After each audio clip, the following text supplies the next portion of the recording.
মানিক বাবু, জিতেন বাবু, বিপ্লব দেব মূর্খ নয়। আপনারা আপনাদের কমিউনিস্ট পার্টির ম্যানিফেস্টো রিলিজ করেছেন। প্রকাশ করাত তেরা বৃন্দা করাত ইতারাম সীতারাম ইয়ে চলে কমিউনিস্ট পার্টির মধ্যপ্রবাসী শুনে নাও, যে মানিক সরকার বলছে রাষ্ট্র বাঁচাতে হবে, সংবিধান বাঁচাতে হবে, আর তার জন্য হাত চিহ্নিত ভোট দিতে হবে, রাষ্ট্রের অস্তিত্ব বিপন্ন। এই কমিউনিস্ট পার্টি ম্যানিফেস্টো রিলিজ করেছে। সেই ম্যানিফেস্টোর মধ্যে কি লেখা আছে জানেন? কি লেখা আছে জানেন মধুপুরবাসী? তার মধ্যে লেখা আছে কমিউনিস্ট পার্টি ইন্ডি গঠবন্ধন যদি সরকারে আসে তাহলে ভারতের পরমাণু অস্ত্র যেগুলো আছে সবগুলো তারা ডেস্ট্রয়েড করে দিবে, সব শেষ করে দেবে। মেরে মিত্র, তার মানে বুঝেন? ভারত পরমাণু শক্তিধর দেশ, শক্তিশালী। ভারতকে কমজোর করার জন্য কমিউনিস্টরা বলছে পোখরণে যে অটল বিহারী বাজপেয়ী দুনিয়াকে চ্যালেঞ্জ করে পরমাণু বোম ব্লাস্ট করে পরীক্ষা করেছে, তখন আমাদের উপর পাবন্দি আমেরিকাও লাগিয়েছিল, কিন্তু বাধ্য হয়েছে সে পাবন্দি শেষ করার জন্য। আজ ভারত শক্তিশালী দেশ, দুনিয়ার মধ্যে পরমাণু শক্তিধর। আমরা কমিউনিস্ট বলছে কমিউনিস্ট ক্ষমতা আসলে কেন্দ্রে সমস্ত পরমাণু বোম এরা শেষ করে দেবে। তার মানে পাকিস্তান আর চীনের সামনে ভারতকে বেঁচে দেবে। মানিক বাবু জবাব দেন। আপনি বলছেন রাষ্ট্র বাঁচানোর জন্য হাত চিহ্ন ভোট দেবেন, আপনি বলছেন সংবিধান বাঁচানোর জন্য হাত চিহ্নে ভোট দেন। আপনার ম্যানিফেস্টোতে বেরিয়েছে ভারতের সমস্ত পরমাণু অস্ত্র আপনারা শেষ করে দেবেন আপনারা ক্ষমতা আসলে। তার মানে বুঝে গেছেন কমিউনিস্টের চরিত্র?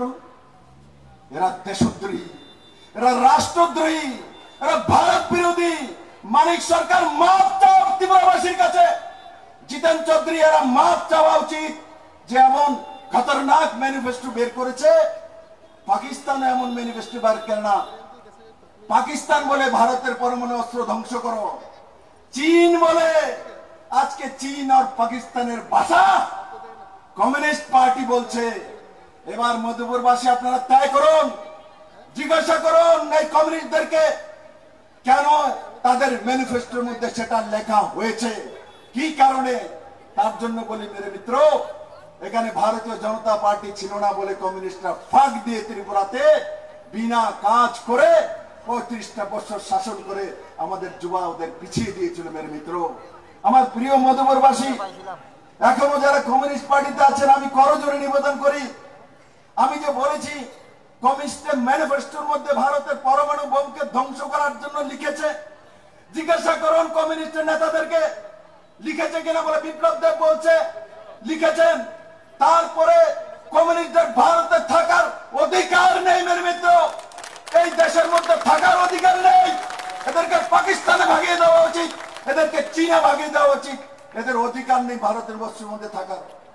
আর এই পরমাণু বোম বানানোর জন্য আমাদের মায়েদের কষ্টের ট্যাক্সের পয়সা দিয়ে ভারত সরকার সেই পরমাণু বোম কেন বানিয়েছে?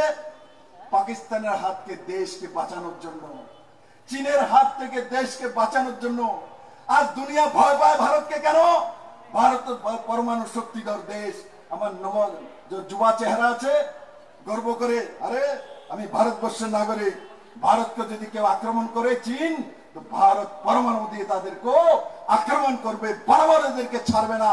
আর কমিউনিস্ট বলছে আমরা ক্ষমতা আসলে সমস্ত পরমাণু বোমগুলি ধ্বংস করে দেব। তার মানে কি?